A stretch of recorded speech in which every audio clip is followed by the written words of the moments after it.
आज इस वीडियो के अंदर मैं आपके साथ HUF means Hindu undivided family अगर आप एक क्रिएट कर लेते हैं तो उसको क्रिएट करने के बाद किस तरीके से आप अपने टैक्स की सेविंग जो है कर सकते हैं।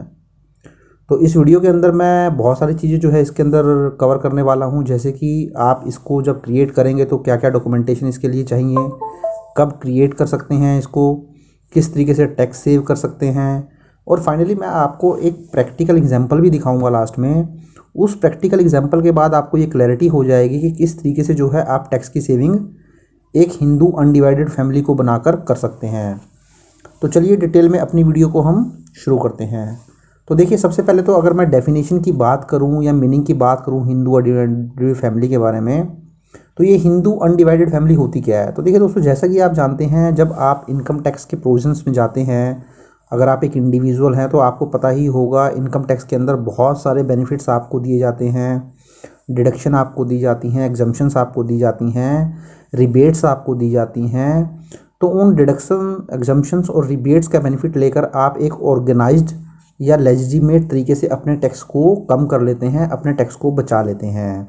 तो इसी तरीके से इनकम टैक्स के अंदर एक प्रोविज़न लाया गया जहां बताया गया कि आप इसी तरीके से एक हिंदू अनडिवाइडेड फैमिली भी क्रिएट कर सकते हैं, और उस हिंदू अनडिवाइडेड फैमिली को क्रिएट कर कर भी आप अपना लेजिटिमेट तरीके से अपने टैक्स की जो है सेविंग कर सकते हैं।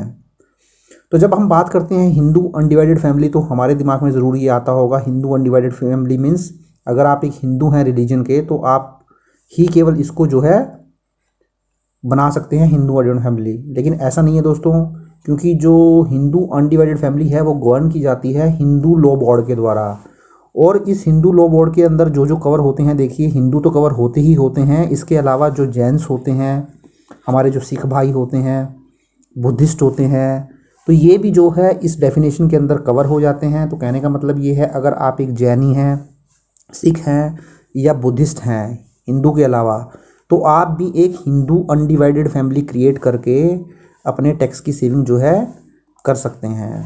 तो देखिए, जब हिंदू अनडिवाइडेड फैमिली आप क्रिएट कर लेते हैं, तो ये जो क्रिएट किसके द्वारा की जाती है, या तो आप एक मैरिड कपल हैं, तो अगर आप एक मैरिड कपल हैं, हस्बैंड है, वाइफ है, आपके आगे बच्चे हैं, तो आप एक हिंदू अनडिवाइडेड फैमिली को क्रिएट कर सकते हैं। या फिर आपकी एक जॉइंट फैमिली है, बहुत बड़ी फैमिली है आपकी, तो वो जॉइंट फैमिली में जो होते हैं, आप उस जॉइंट फैमिली के थ्रू भी अपनी हिंदू अनडिवाइडेड फैमिली को क्रिएट कर सकते हैं। तो देखिए आगे हम देखते हैं। तो देखिए, जब भी आप हिंदू अनडिवाइडेड फैमिली क्रिएट करेंगे तो इसके लिए 2 मेंबर होने ज़रूरी हैं, क्योंकि 2 मेंबर के बिना तो HUF बनेगी नहीं। तो एटलीस्ट 2 मेंबर का होना ज़रूरी है, और उन 2 मेंबर के अंदर भी एक मेल मेंबर का होना ज़रूरी है। तो अगर 2 फीमेल मेंबर हैं और वो चाहेंगी HUF क्रिएट करना, तो पॉसिबल नहीं है। इसको क्रिएट करने के लिए मिनिमम 2 मेंबर और 1 मेंबर जो है वो मेल मेंबर होना ज़रूरी है, तभी आप HUF जो है वो क्रिएट कर पाएंगे। तो देखिए दोस्तों, जब आप एक HUF क्रिएट करते हैं तो उसके अंदर किस किस तरीके के डेजिग्नेशन जो है हो सकते हैं। जैसे आप मान के चलिए, आप एक प्राइवेट लिमिटेड कंपनी क्रिएट करते हैं तो वहाँ शेयर होल्डर होते हैं, डायरेक्टर होते हैं। इसी तरीके से HUF क्रिएट करते हैं तो वहाँ पर पार्टनर होते हैं। सोल प्रोप्राइटरशिप बनाते हैं तो वहाँ पे सोल प्रोप्राइटर होता है, इंडिविजुअल होता है। तो इसी तरीके से जब आप एक HUF क्रिएट करते हैं तो यहाँ पर भी कुछ तरीके के जहाँ पर्सन्स होते हैं, जैसे कि कर्ता होता है, को पार्टनर्स होते हैं, या फिर जो अदर मेंबर्स होते हैं फैमिली के अंदर। तो देखिए, जो फैमिली के अंदर जो सीनियर मोस्ट मेंबर होता है फैमिली का, जैसे अगर मैं बात करूँ, एक फैमिली है, वहाँ पर फादर हैं, उनके 2 बेटे हैं, आगे बेटों की वाइफ हैं, बच्चे हैं।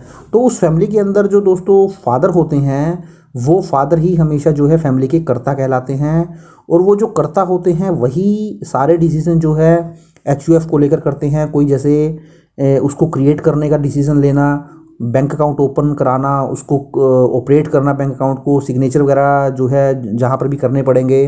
तो इस तरीके से ये जो करता है इसका बहुत इंपॉर्टेंट रोल रहता है, और ये करता ही सारे डिसीजन मेकिंग में इन्वॉल्व रहता है। उसके अलावा जो को पार्टनर होते हैं, को पार्टनर में क्या होता है, जैसे फादर हैं तो फादर के जो आगे बच्चे होंगे, मीन्स उनके बेटे होंगे और जो डॉटर होंगी, तो जो फादर के जो कि कर्ता कहलाते हैं, उनके जो बेटे और डॉटर हैं वो को पार्टनर्स होते हैं। तो को पार्टनर भी मेंबर ही होते हैं, बट जो को पार्टनर्स होते हैं, देखिए दोस्तों, मैंने नोट में आपको बताया है, को partners are involve in decision making. तो जो को पार्टनर होते हैं, कोई भी जो डिसीजन होगा उस डिसीजन मेकिंग में इन्वॉल्व रहते हैं। उसके अलावा जो बचे हुए मेंबर हैं, जैसे करता है उनकी वाइफ हो गई, जो को पार्टनर्स थे मीन्स उनके सन और डॉटर थे, तो उनके जो वाइफ हो गई मीन्स जो करता है उनकी डॉटर इन लॉ, कर्ता की वाइफ और जो कर्ता का सन इन लॉ है, मीन्स उनकी जो बेटी है उनका जो बेटा है, तो सॉरी उनके जो हस्बैंड हैं, तो ये जो कर्ता है उनका वो दामाद हो गया। तो इस तरीके से ये जो मेंबर्स हो जाते हैं ये केवल मेंबर ही कहलाते हैं, इनको किसी भी तरीके के डिसीजन मेकिंग के राइट नहीं रहते हैं। तो जो मोस्ट इंपॉर्टेंट डिसीजन लिया जाता है वो कर्ता के द्वारा लिया जाता है, और जो को पार्टनर्स होते हैं मीन्स जो एक कर्ता के सन्स और डॉटर्स होते हैं उनके द्वारा ही डिसीजन लिए जाते हैं। तो ये तो बात हो गई कि एचयूएफ क्या होती है, एचयूएफ में कौन कौन कवर होता है, कौन कौन से इसके मेंबर बन सकते हैं। तो चलिए आगे हम बढ़ते हैं कि आप एक एचयूएफ को क्रिएट कैसे कर सकते हैं। तो देखिए दोस्तों, एचयूएफ को क्रिएट करना बहुत मुश्किल नहीं होता है, बहुत ही आसान तरीके से एचयूएफ क्रिएट हो जाती है। इसके लिए आपको स्टैम्प पेपर के ऊपर एक एचयूएफ डीड बनानी पड़ती है, और वो जो एचयूएफ डीड बनाई है उसको आपको नोटराइज कराना होता है। तो देखिए यहाँ पर जब हम बात करते हैं एचयूएफ की, तो एचयूएफ क्या है, इनकम टैक्स की नज़रों में एक सेपरेट पर्सन है, सेपरेट लीगल एंटिटी है। तो यहाँ पर इनका एक अलग से पैन नंबर जो है अप्लाई होता है, अलग से एक बैंक अकाउंट ओपन होता है, क्योंकि जो भी ट्रांजैक्शन होंगे, कोई बिजनेस का ट्रांजैक्शन है, कोई रेंटल इनकम है या कोई अदर सोर्सेज से इनकम है, तो हर तरीके की इनकम जो है इस बैंक अकाउंट के थ्रू ही ऑपरेट होगी।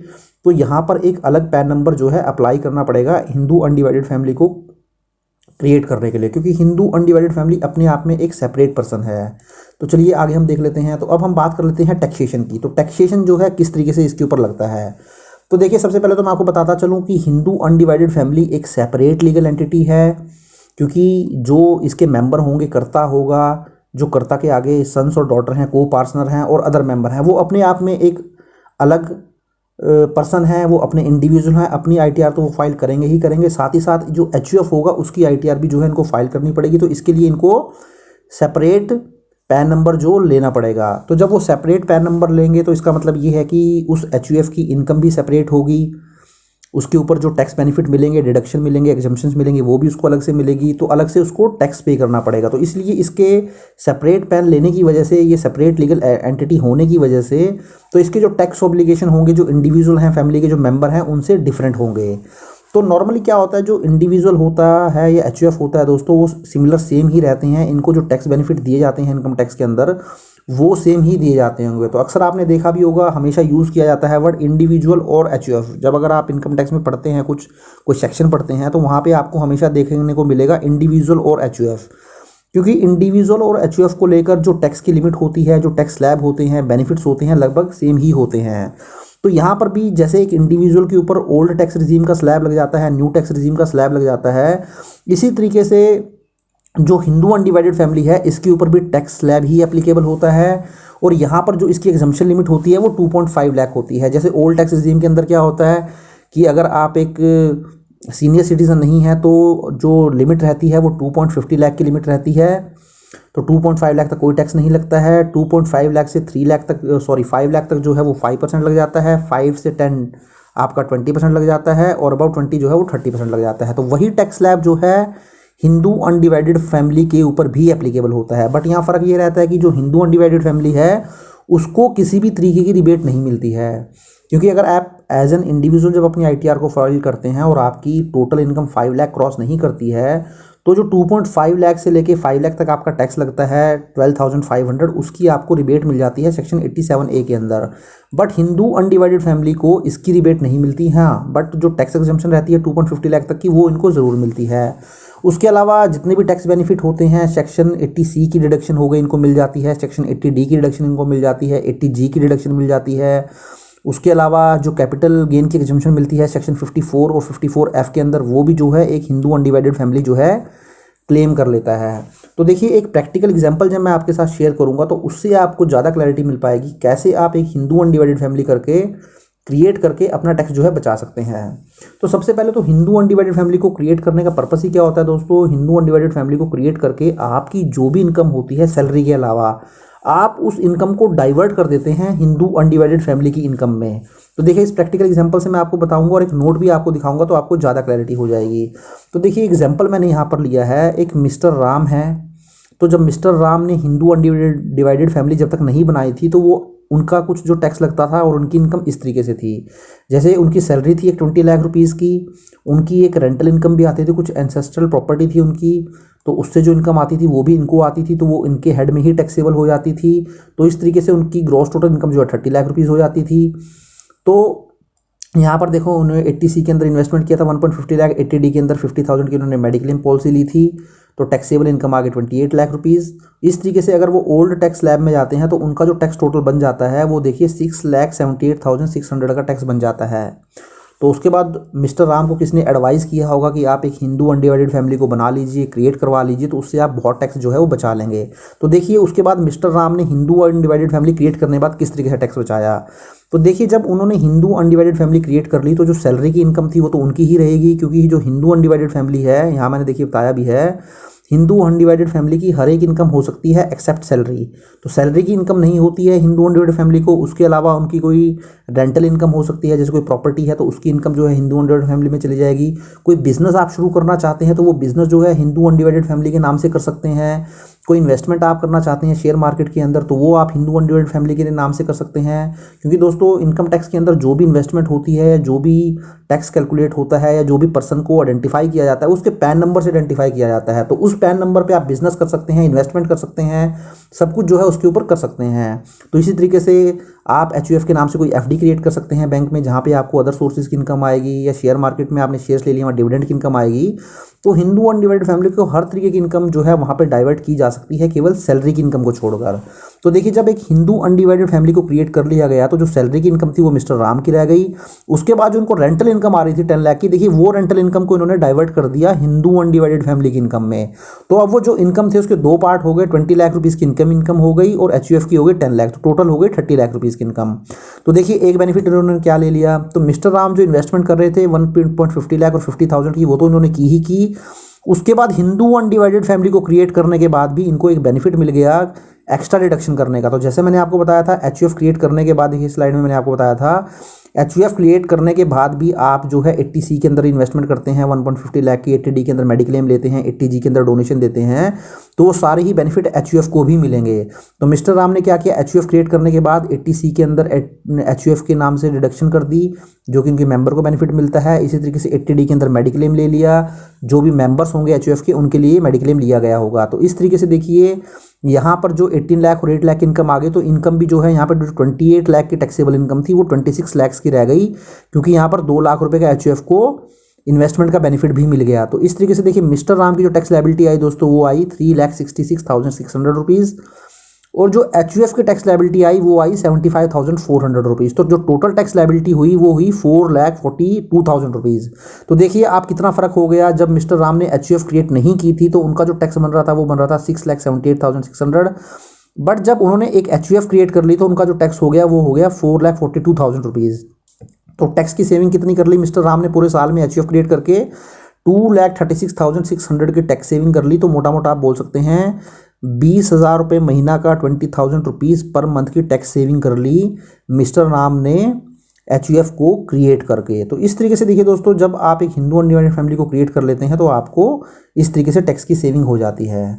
तो फर्दर देखिए कुछ बेनिफिट और डिसएडवांटेजेस भी मैं आपको बता देता हूँ, क्योंकि कोई भी चीज़ जो होती है दोस्तों उसके कुछ पॉजिटिव और नेगेटिव तो होते ही होते हैं। अगर आप एचयूएफ भी क्रिएट करते हैं तो मैं तो बोलूँगा इसके मैक्सिमम साइड में बेनिफिट ही हैं, बट हाँ कुछ डिसएडवांटेजेस भी हैं, वो भी आपको बताने ज़रूरी हैं। तो एडवांटेजेस में तो आपको मैंने बता ही दिया कि 80C के अंदर आप इन्वेस्टमेंट कर सकते हैं, 80G के अंदर, 80D के अंदर आपको बहुत सारे बेनिफिट और रिडक्शन यहाँ पर मिल जाते हैं। इसी तरीके से जैसे एक इंडिविजुअल होता है उसको अगर 50,000 तक का गिफ्ट मिलता है तो वो टैक्स फ्री होता है, यहाँ पर भी 50,000 तक का गिफ्ट अगर एक एचयूएफ को मिलता है तो वो टैक्स फ्री रहता है। बट अब डिसएडवांटेजेस क्या हैं, तो डिसएडवांटेजेस ये हैं कि थोड़ा कंप्लाइंस का बर्डन बढ़ जाएगा, क्योंकि जब आप एक इंडिविजुअल थे, राम थे, तो आपको केवल अपने बारे में ही सोचना था, अपनी इन्वेस्टमेंट के बारे में ही सोचना था। अब आपने हिंदू अनडिवाइडेड फैमिली क्रिएट कर ली है तो एक पर्सन और बढ़ गया है, तो उसके कंप्लाइंसेस भी आपको देखने पड़ेंगे। अब यहाँ पर देखिए दोस्तों, ऐसा नहीं होता है कि कोई मेंबर का जो प्रॉपर्टी या किसी भी चीज़ में राइट रहेगा, प्रॉफिट में राइट रहेगा, वो इक्वल नहीं होगा। ऐसा नहीं होता है, इसमें किसी को 10% मिलेगा, किसी को 20, किसी को 40, किसी को 60, तो ऐसा बिल्कुल नहीं होता है। यहाँ जो भी मेंबर होते हैं फैमिली के सबका इक्वल ही राइट रहता है। और फाइनली अब यहाँ देखिए, अगर किसी मेंबर है जो एचयूएफ का, अगर वो चाहता है कि पार्टीशन हो जाए, अगर जैसे मैंने आपको बोला था कोई को पार्टनर हैं, तो को पार्टनर जो हैं वो डिसीजन ले सकते हैं। जैसे फादर जो हैं उनके जो बेटे हैं और बेटी हैं, अगर वो पार्टीशन रखने की इच्छा रखते हैं तो उस केस में फिर जो प्रोसेस होता है पार्टीशन का तो वो थोड़ा सा हेक्टिक हो जाता है, वो थोड़ा सा लेंदी प्रोसेस हो जाता है। तो इस तरीके से देखिए कुछ उसके नुकसान भी हैं, वो मैंने आपके साथ शेयर कर लिए। बट मैक्सिमम केसेस में तो क्या है बेनिफिट ही रहता है। तो इस तरीके से आप भी एक हिंदू अनडिवाइडेड फैमिली को क्रिएट कर कर सैलरी के अलावा अगर आपकी कोई इनकम है तो उसको वहाँ पर डाइवर्ट कर सकते हैं, और उसको डाइवर्ट करके जो है अपने टैक्स की सेविंग को कर सकते हैं। तो आशा करता हूँ दोस्तों वीडियो आपको अच्छा लगा होगा। वीडियो अच्छा लगा है तो इसको लाइक करें, ज़्यादा से ज़्यादा शेयर करें, और चैनल को आपने सब्सक्राइब नहीं किया है तो चैनल को भी ज़रूर सब्सक्राइब कर लें। Thank you very much, have a nice day, take care.